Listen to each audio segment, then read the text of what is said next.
Hey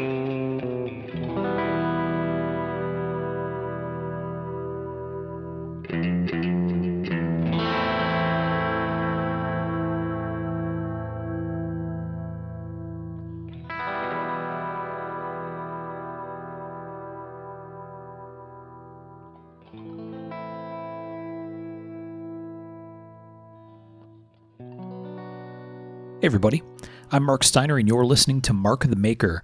This one is going to be a mini episode, or a mini-sode as we sometimes call them. So there's just a couple of us here. We have Mr. Tom Crine. Hey guys. And we have Mr. Sean Kendrick. Hey, hey. All right, so we're gonna dig into Tom's recent experience at Blade Show. So we're here in March of 2022. And so there's a kind of a new Blade Show. Actually, you know what we should do? We're going to dig into that in a second. Let's thank our sponsors first. First, we have to thank our friends on Patreon. High five to everybody there who helps us out. Patreon.com, Patreon.com.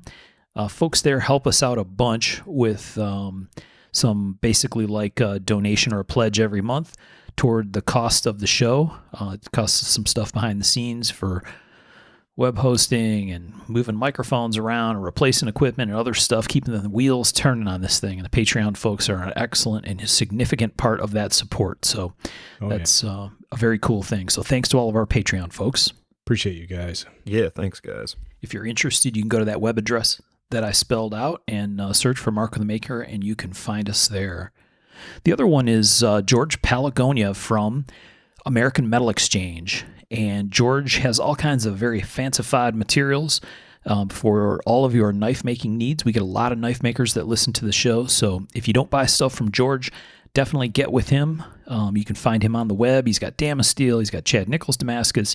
He's got lots of titanium, Zerk, all kinds of fancy stuff. So hit up George if you need stuff. And Sean, what's the web address? That's amxinc.com, amxinc.com. For easy one-stop shopping. And George was actually at the ice show, or I guess it's Blade, Texas now. So yeah, he was there. Good. I saw pictures of George. He looked very happy to be there. It was good to see him. I think lots of people were happy to be there. It seemed like it. Yeah. I'll tell you, I was blown away by this show. Yeah, I've heard, Tom and I were talking before we started recording, I've heard, I think, only good things about this show. So let's talk about the name first, because I've heard people say Blade West, but this is kind of an evolution or a venue or a name change, right? Or not Blade West. What is the official name of the show? So last year was my first year. It was the first year that Blade Show had purchased the show, and it was still called the Ice Show, ICCE. This year, it was changed, and it is now Blade Texas. So there's Blade West, which will be in Salt Lake City this year on, October 7th and 8th. So that's a new venue that they just changed to. And then the one in Fort Worth is Blade Texas. Gotcha. Which is pretty explanatory. Okay. So yeah, last year we went, and it was down in the stockyards, and we had a great time, and it was kind of still during the COVID craziness. And what was cool was there was no masks, and it was, it really felt like we were starting to get back to normal, and a lot of people had a good time at that show. And so this year I was really looking forward to it. Just based off last year. If it was like last year, I was like, I'm in, right? So we got a table, and this year they changed the venue. So like last year it was in the stockyards. The lighting was kind of so, the tables were set up on like a brick cobbled floor, and my table sloped down. So, it wasn't even, the floors were kind of rough to walk on, or if you had a wheelchair or anything like that, it was pretty tough. So this was actually, this year it was in the convention center, and it was really nice. And downtown Fort Worth is still within an easy Uber ride, of the stockyards, which we went there both nights, and then for lunch even one day. Had a great time. And honestly, where we were, there's restaurants all around within walking distance of the show. So there wouldn't really good restaurants. So there would be no even need to go down there. We just ate at a restaurant last year called Provender Hall, and it was really good. And we wanted to go again. And, we went down there to go, and they were having a wedding venue, and it was closed. So we went the next night, or actually the next at lunch on Saturday. Yeah, I kind of wondered about that because it seemed like one of the things people really liked, in spite of the weirdness of the situation, like you said, with the lights and other stuff, was that being at the stockyards. I mean, the stockyards are an attraction of their own, right? So Right. it was like having the show at the attraction with all the warts that come with that, right? Yeah. Like you said, uneven floor, weird lights, whatever, but there's definitely some charm there to it. Oh, yeah. After the show, it was great. Maybe last year was even better than this year down there because of COVID. There wasn't quite as many people, maybe. So it was easier to enjoy. But Friday, we went down there, couldn't get into our place. We went to a barbecue place down there, Risky's, and it was fantastic. Of course, Richard and Sally Rogers just showed up at the show, came to hang out. And so we went and ate with them, which was great to catch up with them. And we went in a kind of small group, which was also nice. And none of us had ate all day, and we wiped out the barbecue place. Of course, the next day and that night, we weren't super comfortable, but it was worth it. It was really good. Yeah. So I think where you're going is the last year when it was the ICCE named version of the show at the stockyards. This is before tourism stuff had started to come back at all, basically, right? Exactly. Yeah. Okay. And things are starting to ramp back, right? I know lots of people that are either in the process of planning vacations or have taken them already or are kind of kicking back into things with spring break time or whatever. Well, and that's one of the things I kind of procrastinated getting a hotel because I wanted to stay down there, and I was like, oh, it shouldn't be bad. And I went to get a hotel at the place where we stayed last year, which was really reasonable. And this year it was like $500 a night. So we didn't stay there. And I didn't get in on the Blade Show special. So, cause was wanting to stay there. So we stayed about 3 blocks away, which was easy walking, but it was much more expensive than any place I've stayed for a show. And that was the cheapest place I could find. Wow. So get in on the Blade Show block of rooms if you go here. More expensive than Jersey. Yeah. Yeah. Wow. It was over $300 a night. Yikes. And that was the cheapest place I could find. Of course, the Waverly's gotten pretty expensive in recent years. I don't even think it's quite like that, though. It's close. Yeah, I'm saying it's getting in the ballpark of what the Jersey show was, and that everybody always complained about that. Yeah. But, had a great time. So funny story, Friday, we drove down Thursday, nice, easy drive for us. So that's one of the reasons I really like the show. It's literally like 5 hours from our door to the, hotel type drive. And, we get in at a reasonable time. We worked till Ben and I both were still working in the shop until right up till 4, of course, and jump in the car, drive down. And, the next morning we get up, and we haven't been to the venue at all to set up or anything because we just have a table, so not much to set up. And we're getting coffee across the street from our hotel. We're just sitting in there and chilling for a few minutes. And one of the people from one of the vendors was talking, one of the Blade Show vendors. And we were, nobody knew who we were. We were just kind of sitting there hanging out. And it was funny because he was telling another guy that, hey, this could be the next Blade Show type show, as big as Blade Show. And if you were there last year and not this year, you'd kind of scratch your head, which was what I was. And I was just like thinking in my head, nah, that's not going to happen. And so we finish our coffee, walk down, and I walk in and I'm literally blown away. It is like a mini Blade Show. I mean, it was crazy. Great line. Lots of people lined up, like a lot of people. People had stayed out all night camping out there. And when they opened the doors Friday morning, there was a lot of people coming in. It was packed. Yeah. And when you walked in, so I've been going to Blade Show for a long time, since the early 90s, right? And Blade, if you're aware of the Waverly Hotel, Blade used to be at the top of the escalators there from the pit. And the booths were out in that area, and then you went into that small room, and that was Blade Show, you know?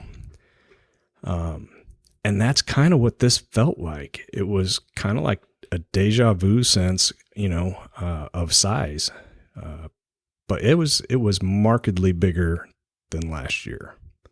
Huge props to Alicia Newton and her staff. They did a great job, and it went off really smooth, and it was just easy. What would you say, comparing Blade Texas to like Gathering or Jersey kind of a show? I mean, there's a vast ocean in size between those two smaller shows and like the Atlanta Blade Show, right? Right. Atlanta Blade Show is like its own universe, but yeah, and I think there's actually a pretty big difference between the Jersey show and the Vegas show now. Yeah, the USN show has gotten quite a bit bigger over the last few years. it sure has. Yeah, it's, I'd guess, almost twice as big as the New York show, something like that, maybe. you're talking USN. Yeah, Yeah, correct. yeah. Okay, so USN to Blade Texas. Probably double again. Yeah. Okay. So it was pretty good size. Quite a few tables, a nice booth area. They had it was really cool. All the vendors and suppliers were there, so it was really nice. Yeah.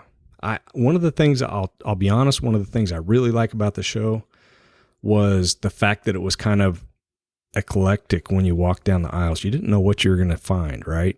Because it was just kind of mixed up. There was, guild people here, and tactical people might be the next table. Next table might be a mastersmith. Bruce Bump was there. Well, that's cool.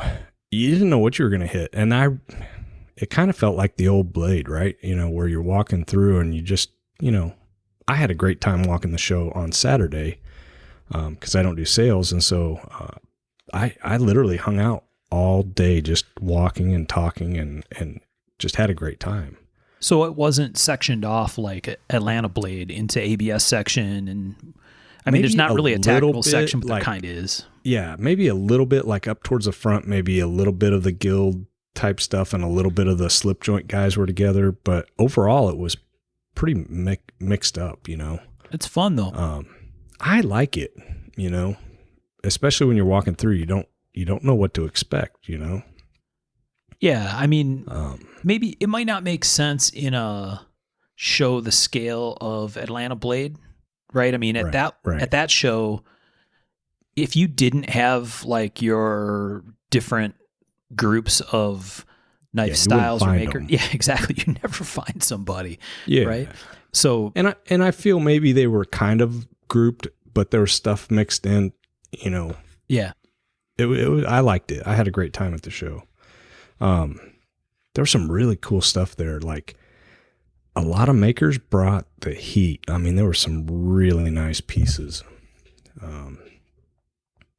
So yeah, the slip joints were amazing. There was some Bowies, just kitchen knives. There was a lot of kitchen knives at the show. Yeah. So yeah. What was some of the cool stuff that you saw, Tom? Some notable things that you saw and said, "Oh, damn, that's really cool."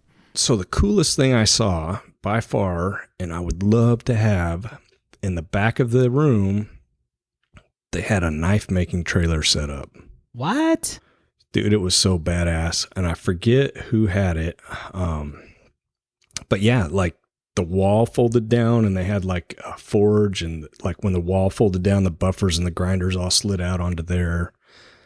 And there was like a little mini mill and a drill press and a workbench, and everything was hooked down, and badass. That would be so cool. I don't know what I would do with it because I've got to work here, but how cool would it be to just roll up somewhere and, hey, we're going to make knives today. Yeah. And you've talked about that concept before, right? Was this something that Was this something that somebody was selling, or this was something that No, a it was vendor their there had? personal rig. Yeah, somebody's personal rig. And it was, it was done well. A venerable knife-making vagabond. Yes. Right. Yeah. I mean, how cool would that be? Like I said, I have zero use for it, but lots of desire for it. Okay. Yeah, it would be awesome. Then, for me at this show, one of the things I really, really do at shows is handle material, natural handle material. I can order black G10 and I know exactly what it's going to be like. But natural handle material, you really need to pick in person.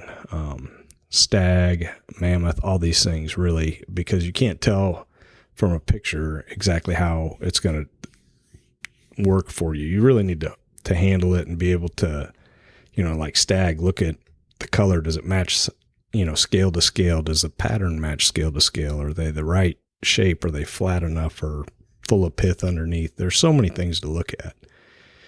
And so I was able to pick up a lot of natural material. I basically, all the money I made at the show, I turned into material.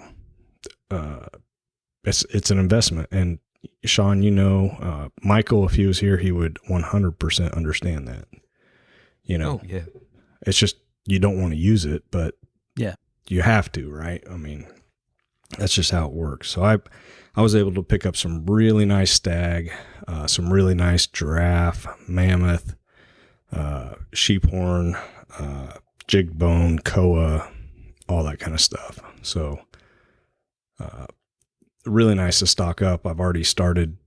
I've got probably 15 or 20 sets of those scales already cut up and almost ready to go on knives. Nice. Hell yeah. It was good to see Bastinelli. Always enjoy his stuff. I picked up one of his pieces. It's called the Telium. I'll send you guys a link. I don't know if you like his stuff. For Mark, but I do. Yeah, Bastinelli's been doing some cool stuff. I mean, he made cool stuff before, but it's gotten even cooler. I love his stuff. And this little knife was just like a little gut shovel. I mean, it's super cool. Double-edged, not very long blade, but just when you hold it in your hand, you know what to do with it, right? So I got that. And then I picked up a pack at this show. I really like EDC packs, and Ben had grabbed mine and taken it back, and I needed something to put some stuff in. And I'd been wanting to try one of the VanQuest packs, and so they had the Katara 16. And I actually called and talking to him about possibly becoming a dealer. And the guy was like, you know what a Katara is, right? This dagger. And I'm like, yeah, I know. You know who I am. Yeah, it was pretty funny. And that's what that bag's named after, is the Katara. It's called the Katara 16. Very cool. And I was like, actually, we've got this podcast. You should check it out. Right, right. It's pretty funny. We may have talked about the Katara once or twice. Yeah. You should have said, is it guitar but with a K? What's a Qatar? What's that? Right. But yeah, really well thought out pack, and pretty excited about it also. It's got a cool concealed carry compartment, which I always dig. Yeah. Very nice.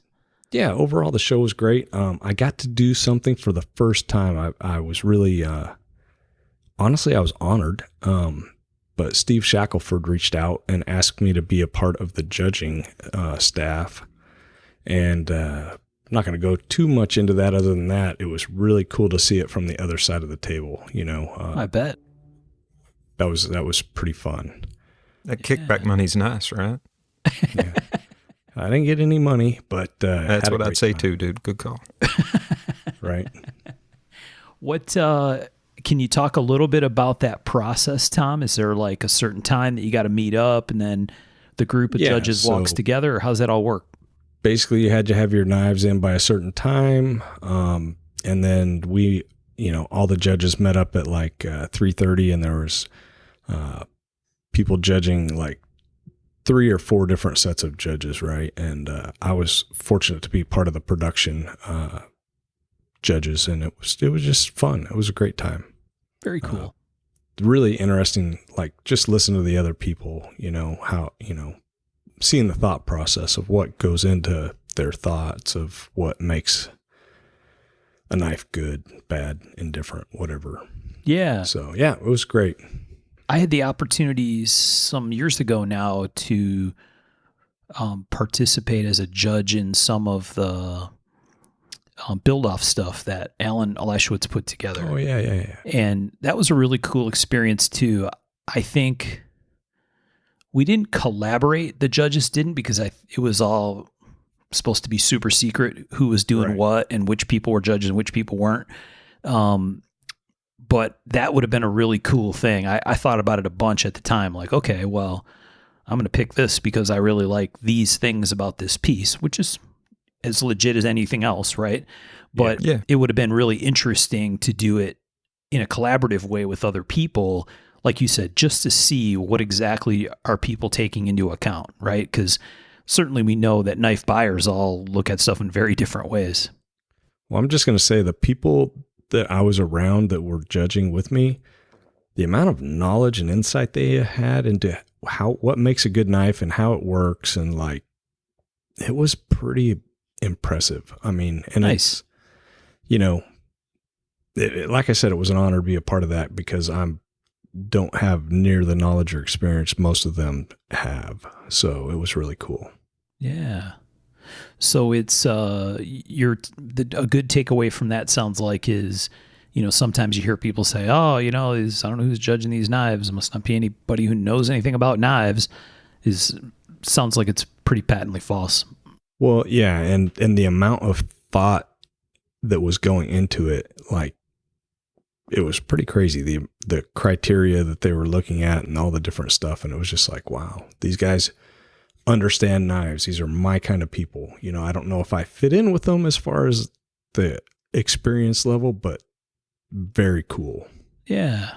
Did you guys have specific criteria that you were looking at, or was it kind of left to you to decide what to value for the contest? Yeah, it was left to us. Okay. 100%. So we, basically had to talk it out, and that's what we did. Oh, that's really cool. That's really cool. That's the same way some of this other stuff was. And yeah, it's not like there was some formula, right? Walk down these categories. Nobody was pointing us down any road. It was really cool.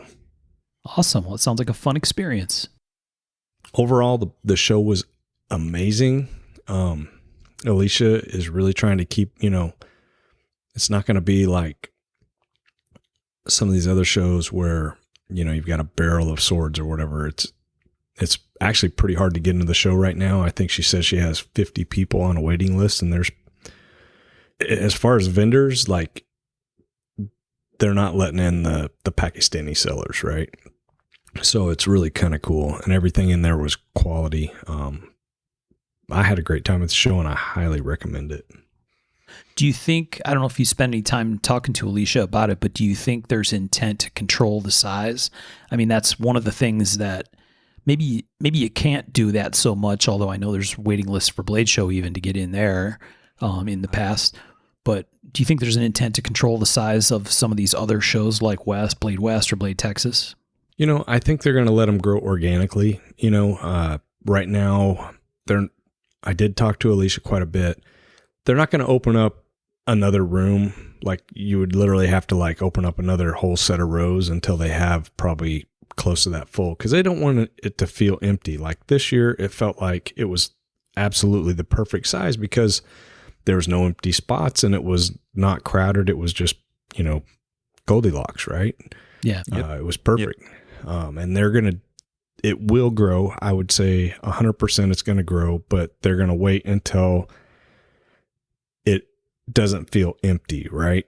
So if they've got 100 people, 50 people on the list and they can fill out another whole row or something, that's what they're going to do. Yeah. But there is plenty of space there. That place is huge, and we're just in one little place. So I would guess that next year it will be probably a third as big again, because basically I think they can add a whole nother row of tables, and that's probably about what they have waiting. Yeah. So if you're a maker, I highly recommend this. There was a lot of people there both days. Friday was packed. Friday's usually a pretty slow day, and Friday was packed. I mean, there was people running to get in for first come, first serve stuff. And, I personally don't want to make anyone spend all night. I know that's part of some people's story and part of they like to suffer or something. I don't know. But I'm not going to do that. But I know people do, and people like it. So, there was people spending the night out there. Yeah. And, pretty cool. Yeah. I've talked to a few people at shows that were doing that, and maybe this makes sense, but they weren't people that were camped out and complaining about it. They were people that were camped out and oftentimes either looked forward to the opportunity to make some new friends in the process. Oh, yeah. And or they brought their bros with them, right? Yep. And they're in their camp chairs hanging out with their friends. And that's, like you said, part of the story for them. And Yeah. there's nothing wrong with that. As No, long as it doesn't 100%. screw up flow of people or traffic or cause some other problem, that's pretty cool. Yeah, I don't want to do it because I like to share meals with people, and Yeah. so I'm not going to make anyone do that and just do a lottos. Yeah. I'm not like Sean. I don't want to ruin anybody's life. I think. Yeah, but I don't ruin lives by making them wait in line. Right. No, that's true. I get my shit done. There's a difference. Sean doesn't want to ruin anyone's life. He just wants other people to ruin their lives to get his stuff. There's a difference. I get it. One's self-inflicted. Yeah. Well, they both are actually. But yeah, what a great time. I wish you guys would have been there. Yeah. I was just going to ask that question down that path, right? Like, okay, so the shows that have happened, I know for a fact when Sean and I were in Nashville, NYCKS, it was still, I think, early in the trying to return to normal times, right? And Right. we had a lot of conversation when we were there. It came up many, many times, not just with us, but with other people about, oh, how cool is it to be back at a show, right? Like that Right. kind of relief feeling. And there's a bunch of buzz in the room that I personally believe that much of it came from the fact that there's this, one, pent up demand, and two, just like everybody missed it, right? Right. And so I would assume that there's still some aspect of that fits with this Blade, Texas show, kind of like Ice last year, right? But it'll be interesting to see what happens longer term with it, right? Like, how long does the glow last? I think it's going to last because one, it's pretty easy to fly in and out of. It's a huge hub. Two, there's a lot of good restaurants within walking distance. And three, seems like there's a lot of people local right there within an hour. I mean, Yeah. so yeah, I don't know. It was good. I did talk with Steve Delac. He did confirm that the New York/New Jersey show will not be in New York or New Jersey. It will be in Nashville.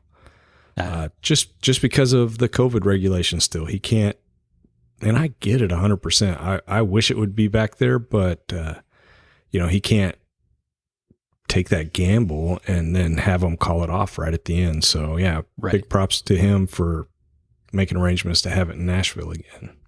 Yeah. Yeah, there was That don't hurt my feelings. I like Nashville. See, I like going to the Jersey show. I would not like to live there. I don't want to be there for more than a couple days, but yeah,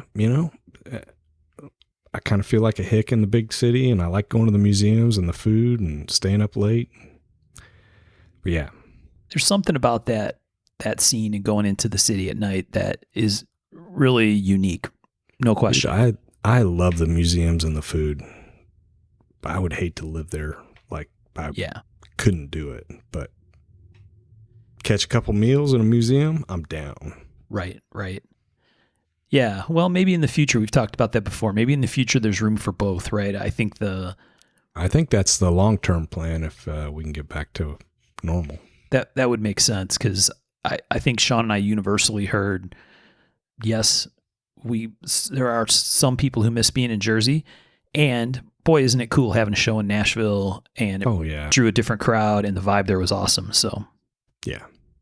And I think we're going to see more of the smaller regional shows, honestly. I think more and more of our Yeah, it's been peers are trending gonna- that way.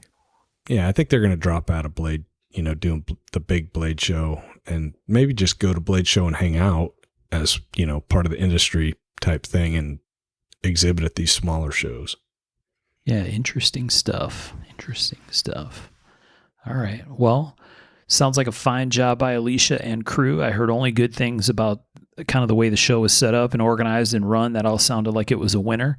I think we heard reports from people out that were there and on the floor like you, Tom, and I don't think I've heard anything bad about it. So it definitely sounds like one worth getting to.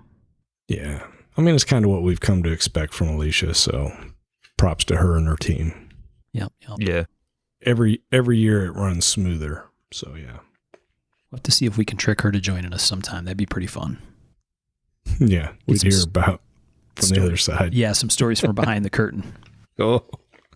I did hear a few of those and it made me laugh. I can only imagine. Yeah. I'll let her tell those. She may not want to, but she might. She might. She may not want to. Yeah. I mean, you don't have to name names. I mean, you have to send them to Sean and I, but you don't have to say them out loud. Right. No, those are hers. Yeah. Nope. Well, awesome. It sounds like you had a great time. Did your son went with you as well or no? Yeah, so Ben and Daniel Dunaway Knight, who works for me, they both went. They're starting a new venture together, like business venture, not like living together. They're not. Need to clarify, okay. Okay, they haven't entered into a new cohabitation arrangement? No, new business venture called Slothworks. Slothworks, all right. So yeah, they had some new stuff there. They're doing a new worry stone that is called the Master Key, I think. But yeah, they had a great show. Sold everything they took. Maybe not. Maybe a couple things came home, but mostly everything. If not, Ben had his first hollow ground knives there, which was pretty exciting. Yeah, I think I saw pictures of those.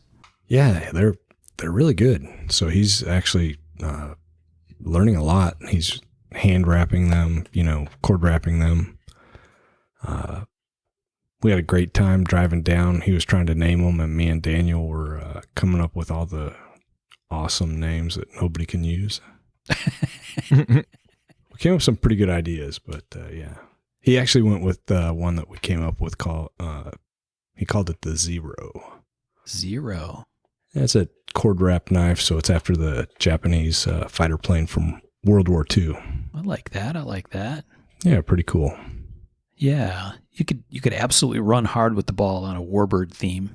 Yeah, the Mustang and all that stuff. Yeah, could be fun. Zero the hero. Yeah, be careful with Mustang. Those guys across town will come after you. Guys across town from me. Oh yeah, true. But I mean, what's wrong? They'll with just those drift people? into you.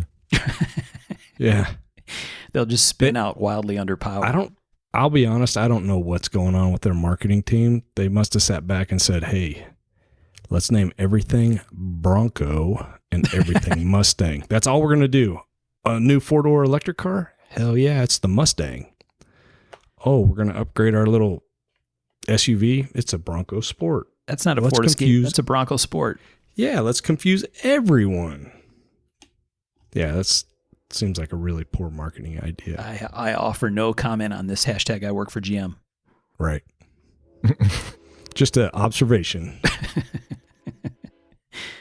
Oh, hello to the train. Yeah, it's coming through. Wave to the conductor. I can feel it shaking my building. Nice. All right. Well, it wouldn't be an episode of Mark of the Maker without an appearance from the train at some point. Yeah, I usually mute them. But. Yeah. All right. Well, thanks for sharing your experience, Tom. It sounds like a lot of fun. I might have to try to get myself to Texas next year. Seems like it could be a good time. I think you would enjoy it. Yeah, we had a great time.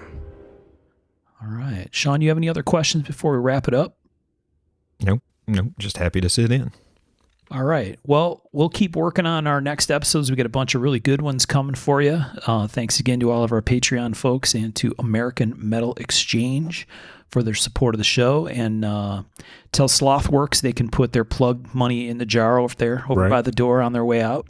Right. And, tell Benji he owes me a beer or two at the next show. There you go.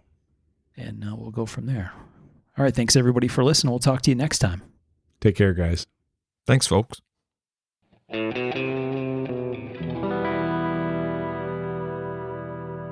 To learn more about our makers, you can find Tom Crine on the web at crineknives.net, in his Facebook group, Crine Knives, or in his Instagram account, at Crine Knives. For Michael Birch, check birchtreeblades.com, Facebook group Birch Tree Blade Works, or Michael's Instagram at birchtreeblades. For myself and the Raygun Bead Project, we're on the web at raygundivision.com.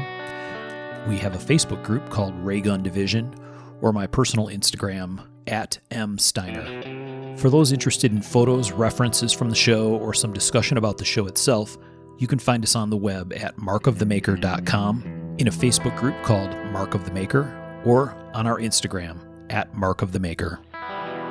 Last but not least, the ultra cool and haunting background music we use for the show is a piece called Noir Guitar by Stevie's Amp Shack, found at the Free Music Archive and licensed under Creative Commons CC BY 4.0. Thanks for listening.